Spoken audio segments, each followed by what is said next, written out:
are live again with something a little bit different.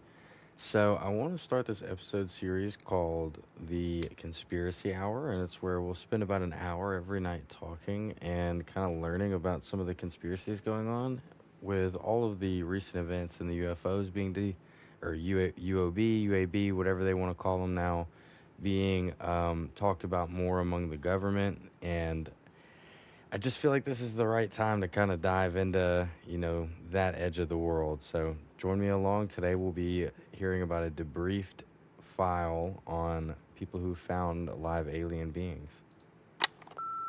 When I was around 13 years old, my older sister had just gotten her driver's license, and we used to wait for my dad to fall asleep, and we'd basically steal the car and go out joyriding at night. Well, this one night, we went out.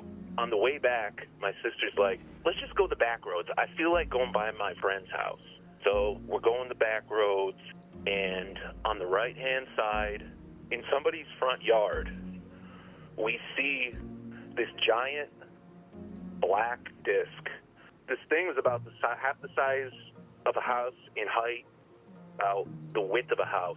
My sister pulls over. We're just looking at each other incredulously, and I decided to get out of the car. I start making a beeline towards this object, and I get about 25, 30 yards from it, and this thing just hops up off the ground in a split second. It was on the ground, and then a second later, it's like 2 feet off the ground. And it starts to slowly ascend in front of me. It's completely quiet, gets to the top of the tree line, and then in a split second, it just shoots off into the clouds. Ladies and gentlemen, welcome back to another episode of the Area 52 podcast. My name is Chris Ramsey, and today we're going to be taking a very, very deep dive into the Special Operations Manual of a group known as the Majestic 12. And if you're wondering what the Majestic 12 is, fret not. The gentlemen behind me here on these little Polaroids are actually part of a top secret group that was put together to control, contain, and explore the UFO extraterrestrial biological entity presence that has been communicating and interacting with our planet since the late 1940s. I highly suggest you go check out the video that I've already done, kind of deep diving into each individual on this list and the purpose of the Majestic 12 themselves and what their role is in all of this.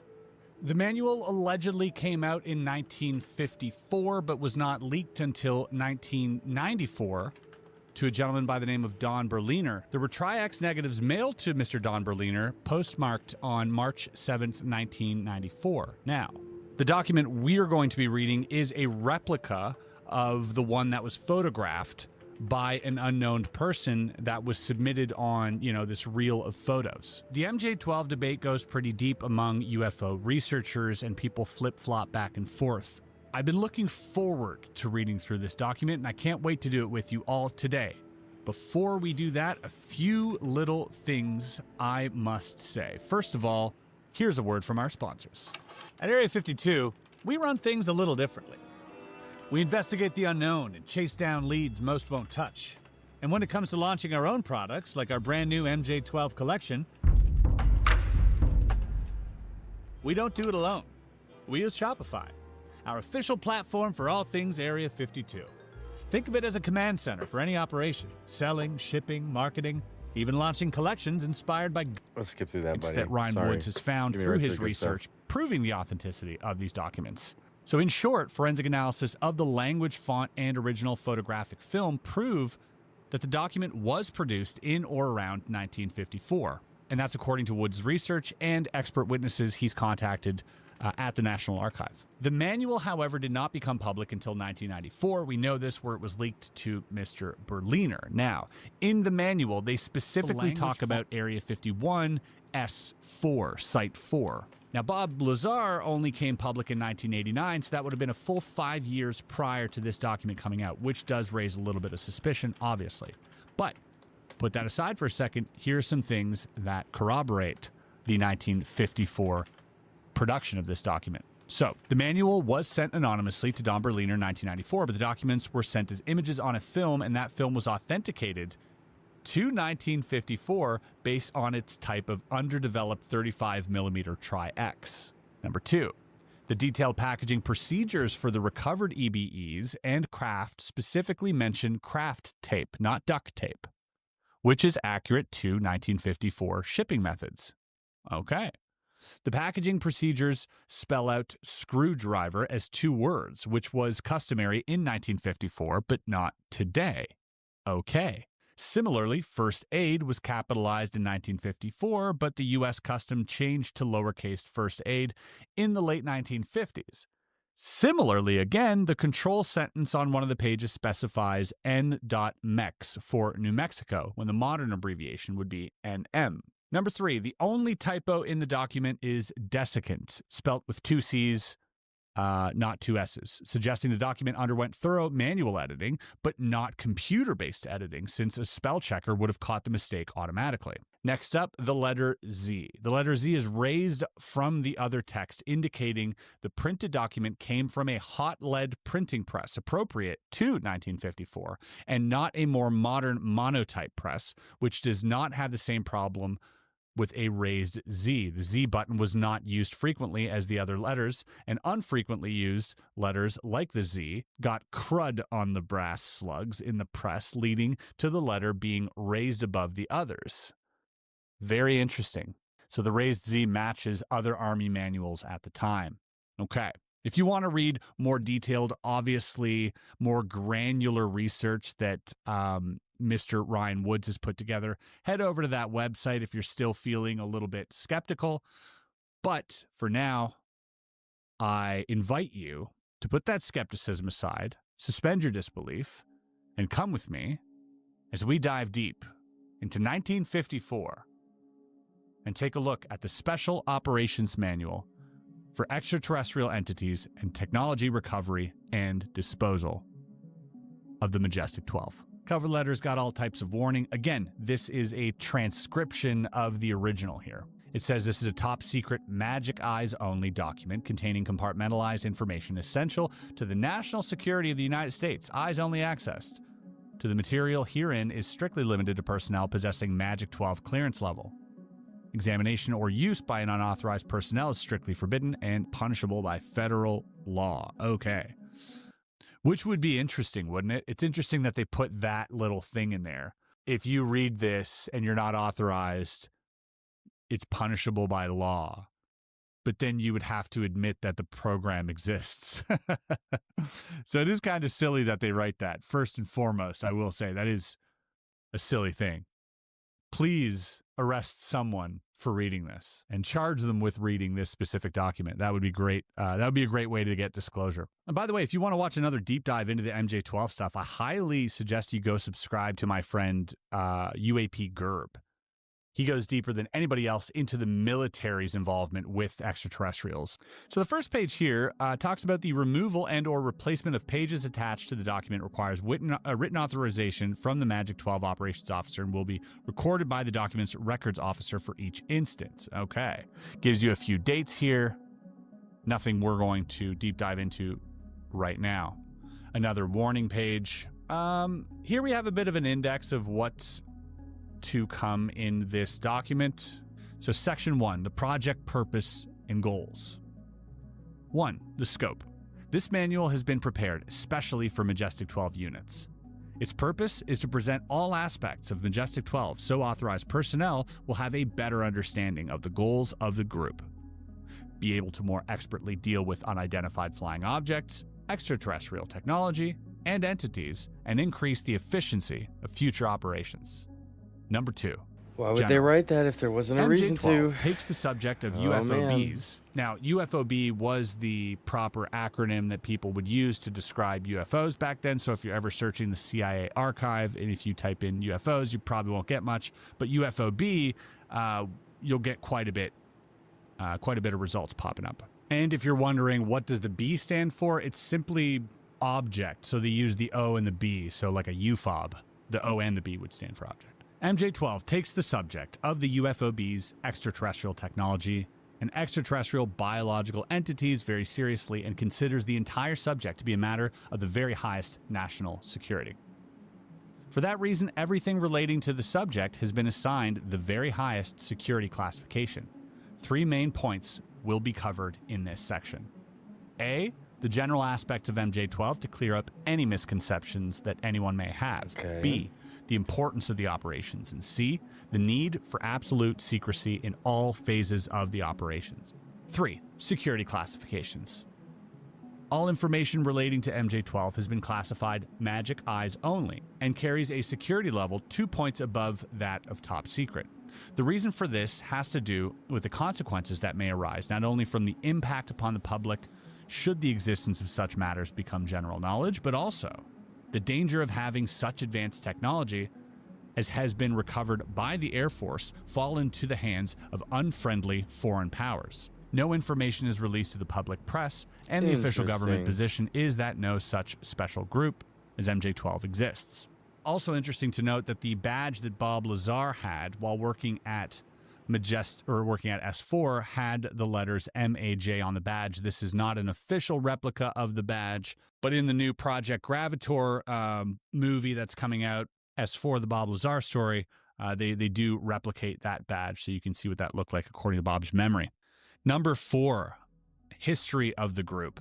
Operation Majestic 12 was established by Special Classified Presidential Order on 24th of September 1947 at the recommendation of Secretary of Defense James V. Forrestal and Dr. Vannevar Bush, chairman of the Joint Research and Development Board. Operations are carried out under a top-secret research and development intelligence group directly responsible to the President of the United States. The goals of the MJ-12 group are as follows. A, recovery for scientific study of all materials and devices of foreign or extraterrestrial manufacture that may become available. Such material and devices will be recovered by any and all means deemed necessary by the group. That's terrifying right off the bat, just like any means necessary. B, the recovery for scientific study of all entities and remains of entities not of terrestrial origin, which may become available through independent action by those entities or by misfortune or military action. C, the establishment and administration of top secret teams to accomplish the above operations. So far, recovering absolutely everything that has to do with aliens by any means necessary. Pretty much your standard clause for a top secret, group that moves in the shadows and works on black budget only.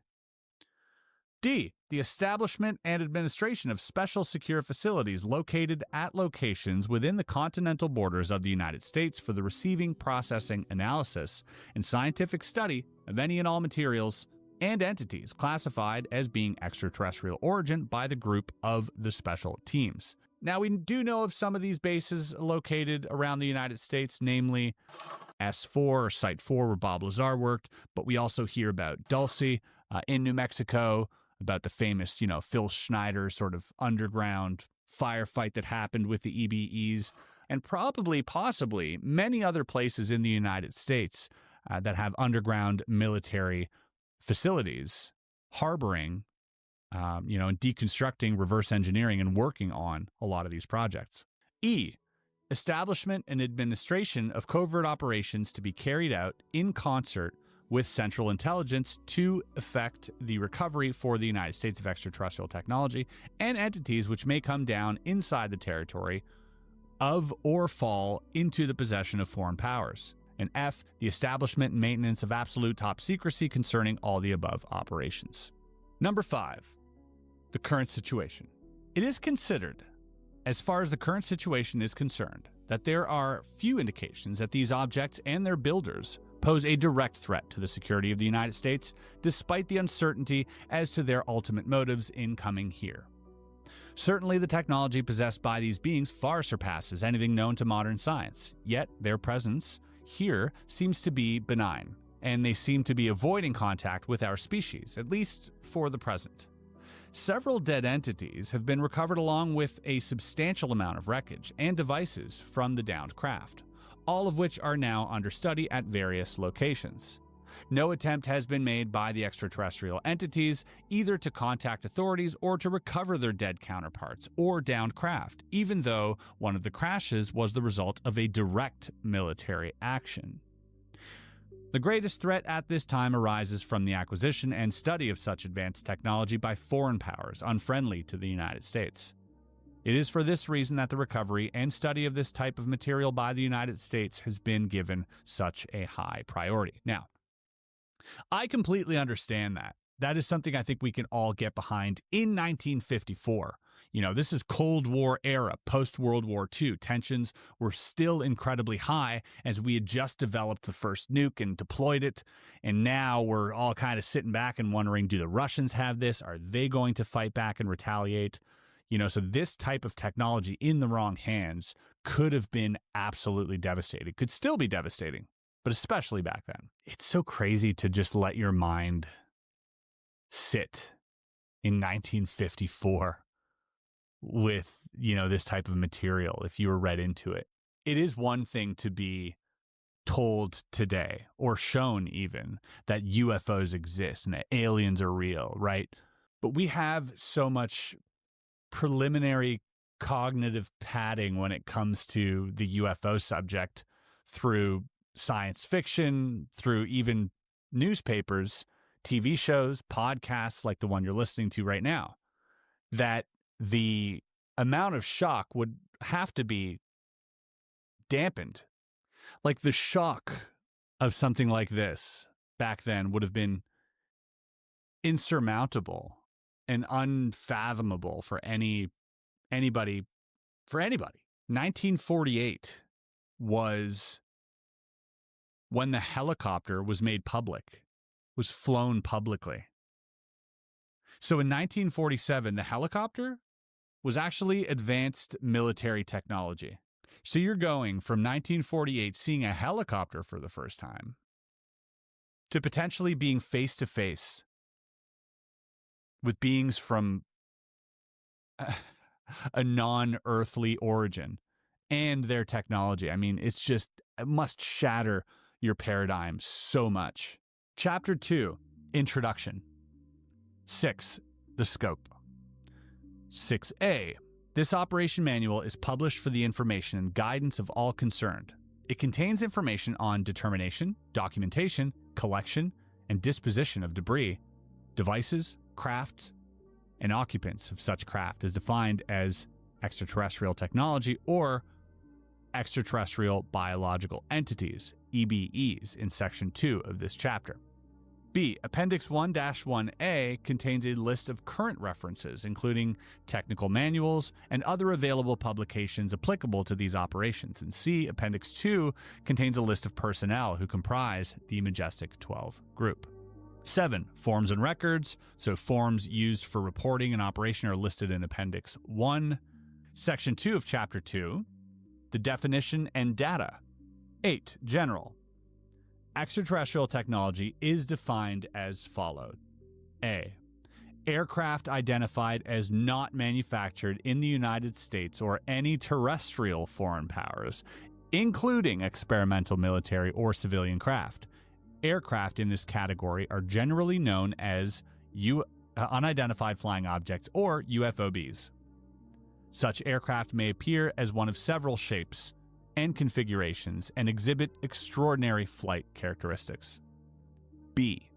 Objects and devices of unknown origin or function manufactured by processes or of materials not consistent with current technology or scientific knowledge. Okay.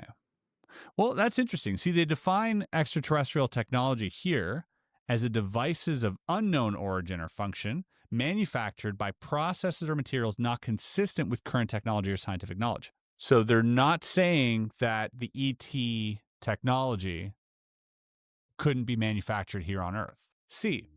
Wreckage of any aircraft thought to be of extraterrestrial manufacture or origin. Such wreckage may be the result of accidents or military action. D. Materials that exhibit unusual and or extraordinary characteristics not consistent with current technology or scientific knowledge. And then EBEs are described as A. creatures, humanoids or otherwise, whose evolutionary process responsible for their development are demonstrably different from those postulated or observed in Homo sapiens. All right, next we're going to go into the description of the craft and then the description of the aliens. 9. Description of craft. Documented extraterrestrial craft, UFOBs, are classified in one of 4 categories based on general shape as follows. Now, this is interesting. We got Skywatcher and the whole team, coming up with 9 classifications for UFOs, which, by the way, not one of them is a disc. We've seen flying saucers and discs since the late 1940s, and yet one of the 9 classifications of UFOs that they have, none of them are discs. So A, elliptical or disc-shaped. This type of craft is of metallic construction and dull aluminum in color. They have the appearance of 2 pie pans or shallow dishes pressed together and may have a raised dome on the top or bottom. No seams or joints are visible on the surface, giving the impression of one-piece construction. Discs are estimated from 50 to UFOB. 300 feet in diameter, and the thickness is approximately 15% of the diameter, not including the dome, which is 30% of the disc diameter and extends another 4 to 6 feet above the main body of the disc. Wow. Really interesting here that we're talking Government about a potential here. 300-foot disc. Now, 1954, what makes them think, other than having direct eyewitness, that one of these craft would be 300 feet? Yeah, does that mean they've recovered a 300-foot craft? Because that's now, massive. I believe a few years ago, Ross Coulthard had alluded to some type of giant UFO that was way too big for them to move, so they had to build a base around it. So big, they built a building over it in a country outside of the United States of America. Since then, people have been scouring the internet looking for buildings that might be under heavy military protection that stand out as potentially harboring this giant UFO. And recently, in Korea, there is this building, and I'll put it up here, that's 265 feet wide, built of stone and concrete, and surrounded by an 8-foot barbed wire fence.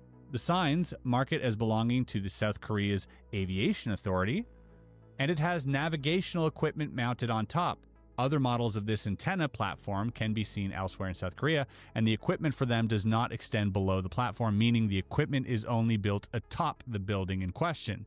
The purpose of the building itself is unexplained. Now, the building itself looks to be like 50 to 70 years old. Very, very interesting that this is a big, round building atop a mountain, which you could potentially, build into. I don't know. Is that what we're talking about here when we're talking about a 300-foot craft? That would be cool. That would be a cool connection. We carry on with the description of the UFOB.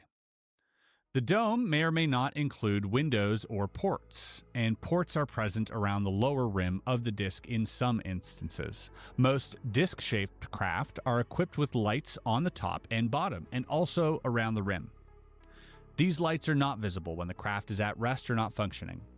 There are generally no visible antenna or projections. Landing gear consists of 3 extendable legs, ending in circular landing pads. When fully extended, this landing gear supports the main body 2 to 3 feet above the surface at the lowest point. A rectangular hatch is located along the equator or on the lower surface of the disc. So we're talking about standard flying saucer sci-fi type discs here. Interesting that they said there's no protrusions or antennas. The UFO that Bob worked on, I think, was specifically said to have, a 3 or 4 foot antenna above it. B, fuselage or cigar shaped. We hear about these a lot from pilots, by the way, these specific ones.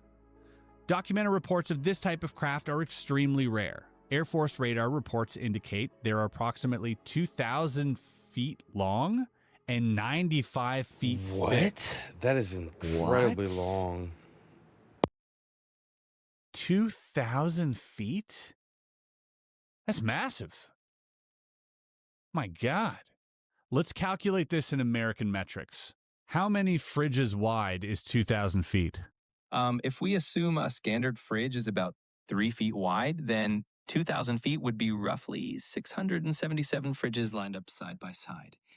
677 fridges long, folks. That is incredible. That is incredible. And apparently they do not operate in the lower atmosphere. Okay. Very little information is available on the performance of these craft, but radar reports have indicated speeds in excess of 7,000 miles an hour. They do not appear to engage in the violent and erratic maneuvers associated with the smaller types. Violent? What? I assume they're only being violent because we're attacking them first. I don't know. C. Ovoid or circular shape. Orbs, if you will. This type of craft is described as being shaped like an ice cream cone,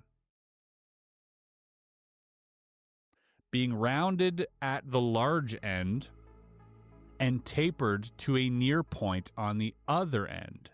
Okay, wait, so this is like a teardrop shape.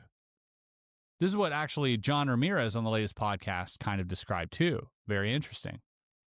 Egg-shaped, if you will. They're approximately 30 to 40 feet long, and the thick end diameter is approximately 20% of the length. Yeah, this is some crazy stuff. These are definitely shapes that I hadn't associated with UFOBs, and for this to be coming out of a debriefed military file, that's wild to me. There is an extremely bright light at the pointed end, and this craft usually travels point down. They can appear to be any shape from round to cylindrical, depending upon the angle of observation. Often sightings of this type of craft are elliptical craft seen at an inclined angle or edge on. So that is interesting too, that the angle of which you're looking at this egg-shaped craft might change your, analysis of what that craft might be. And that, I think, is fair to say, from Commander Fravor to Chris Bledsoe to all these other cases, we hear about either a tic-tac, oval, cigar, round. Maybe that's just the angle at which we're seeing it. Especially if there are no seams, looking at it from a certain angle and plus the bright light might give off that effect. Very interesting. And finally, D, airfoil or triangular shaped. Whoa, this is 1954, folks. We're not talking, I don't think we're talking about TR-3A or TR-3B, but maybe. 1954 is an interesting time to be talking about triangular-shaped craft. This craft is believed to be new technology due to the rarity and recency of observations. Radar indicates an isosceles triangle profile, the longest side being nearly 300 feet in length. Little is known about the performance of these craft due to the rarity of good sightings. They are believed to be capable of high speeds and abrupt maneuvers similar to or exceeding the performance attributed to the types of A and C. Whoa. Interesting that they say this is a new type of craft. So new to them, or perhaps it's their own craft and they're kind of inserting it into here to, help the propagation of some type of blue beam project. Who knows? 10. Description of extraterrestrial biological entities. Here we go, folks. We're talking about aliens. Examinations of remains recovered from wreckage of UFOBs indicate that EBEs may be classified into two distinct categories as follows. EBE Type 1. These entities are humanoid and might be mistaken for human beings of the Oriental race if seen from a distance. They are bipedal, 5 to 5 foot 4 inches in height, and weigh 80 to 100 pounds. They're just little fellas. They're just little fellas, really. Proportionally, they are similar to humans, although the cranium is somewhat larger and more rounded. The skin is a pale, chalky yellow in color, thick and slightly pebbled in appearance. Slightly pebbled. The eyes are small, wide-set, almond-shaped, with brownish-black irises, with very large pupils. The whites of the eyes are not like that of humans, but have a pale gray cast. The ears are small and set low on the skull. The nose is thin and long, and the mouth is wider than in humans and nearly lipless. There is no apparent facial hair and very little body hair, that being very fine. All right, guys, we're going to have to stop there for tonight because it's currently almost 5 in the morning and I do have to work tomorrow. So if you enjoyed episode 1, make sure you look out for episode 2. We'll be streaming it live tomorrow. So if you're watching this on the back end, you'll see it then. Thank you guys for sticking along. This is some crazy stuff. I'll catch you guys in a bit. Peace.